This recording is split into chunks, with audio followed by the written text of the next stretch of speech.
ভেদাভেদ ভুলে গিয়ে দ্বিধা দ্বন্দ্ব নয়, এখন আর একে অপরকে দোষারোপ করার সময় এখন নয়। এখন হলো সময়টা দেশ গড়ার, এখন হলো সময়টা কাজ করার, এখন হলো সময়টা ইসলামকে সর্বোচ্চ ক্ষমতার শিখরে পৌঁছাবার। আগামী দিনে ইসলামকে সর্বোচ্চ শিখরে সংসদে পৌঁছাবার জন্য ভেদাভেদ ভুলে গিয়ে দ্বিধা দ্বন্দ্ব নয়, এখন আর একে অপরকে দোষারোপ করার সময় এখন নয়। এখন হলো সময়টা দেশ গড়ার, এখন হলো সময়টা কাজ করার, এখন হলো সময়টা ইসলামকে সর্বোচ্চ ক্ষমতার শিখরে পৌঁছাবার। কথা বলেন ঠিক কিনা? ইসলাম অনুযায়ী যদি রাষ্ট্র চলে, ইসলাম অনুযায়ী যদি সমাজ চলে, দেখবেন এই সমাজের মধ্যে শান্তি ফিরে আসবে, সন্ত্রাসী থাকবে না, চাঁদাবাজি থাকবে না, কোন মানুষের উপরে অন্যায়ভাবে জুলুম হবে না।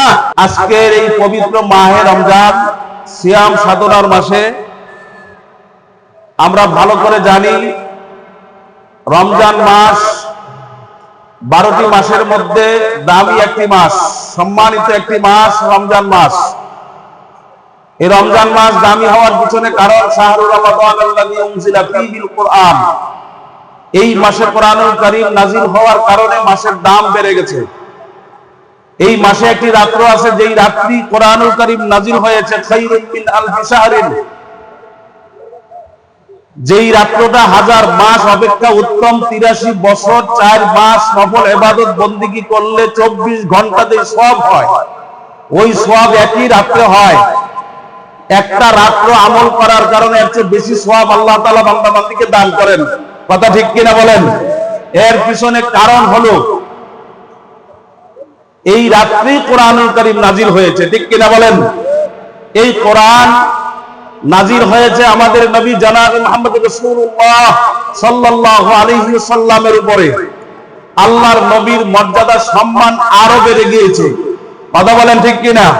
এই কোরআন অনুযায়ী যদি নিজের জীবন সাজানো যায়, ব্যক্তিগত জীবন, পারিবারিক জীবন, সামাজিক জীবন, রাজনৈতিক জীবন, আন্তর্জাতিক জীবন পর্যায়ে যদি কোরআন অনুযায়ী যদি সাজানো যায়, তাহলে তাম দুনিয়ার ভিতরে সর্বদিক থেকে ওই মানুষটা, ওই পরিবারটা, ওই সমাজটা, ওই দেশ সবচেয়ে সম্মানিত হয়ে যাবে। কথা বলেন ঠিক কিনা বলেন? এই জন্য ভাইয়েরা আমরা আসুন, আজকের এই পবিত্র রমজান মাসের ভিতরে আমরা যা দেখতে পাচ্ছি বড় দুঃখের বিষয়, পরিতাপের বিষয়। এই রমজানের পবিত্রতাকে রক্ষা করবে একজন মুসলমান, ঠিক কিনা বলেন?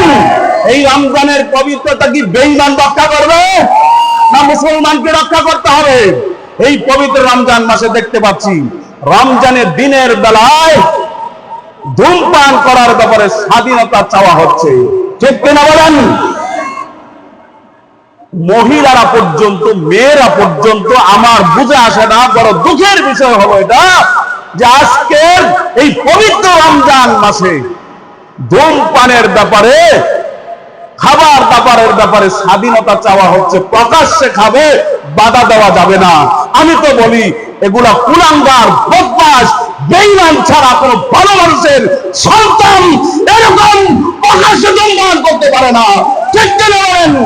এজন্য আসুন এই রমজান মাসে, তাকওয়ার মাসে আল্লাহ পাকের ভয় তাকওয়া অর্জন করে আগামী দিনে ইসলামকে সর্বোচ্চ শিখরে সংসদে পৌঁছাবার জন্য ভেদাভেদ ভুলে গিয়ে দ্বিধা দ্বন্দ্ব নয়, এখন আর একে অপরকে দোষারোপ করার সময় এখন নয়।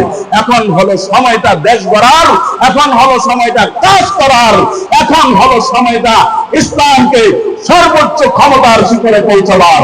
কথা বলেন ঠিক কিনা? ইসলাম অনুযায়ী যদি রাষ্ট্র চলে, ইসলাম অনুযায়ী যদি সমাজ চলে, দেখবেন এই সমাজের মধ্যে শান্তি ফিরে আসবে, সন্ত্রাসী থাকবে না, চাঁদাবাজি থাকবে না, কোন মানুষের উপরে অন্যায়ভাবে জুলুম হবে না। এই জন্য আমি দোয়া চাই, আমি দোয়া করি। আসলে এই পবিত্র রমজান মাসে, দোয়া কবুলের মাসে, আল্লাহ পাকের কাছে সকলে দোয়া করি আল্লাহ রাব্বুল আলামিন যেন আমাদেরকে একটা সুন্দর দেশ ইসলাম ক্ষমতায় নিয়ে ইসলাম অনুযায়ী রাষ্ট্র পরিচালনা হোক, এটা যেন আল্লাহ তাআলা আমাকে আপনাকে সকলকে দেখে যাওয়ার তৌফিক দান করেন। আমা আলাইনা ইল্লাল বালাগ। আসসালামু আলাইকুম ওয়া রাহমাতুল্লাহি ওয়া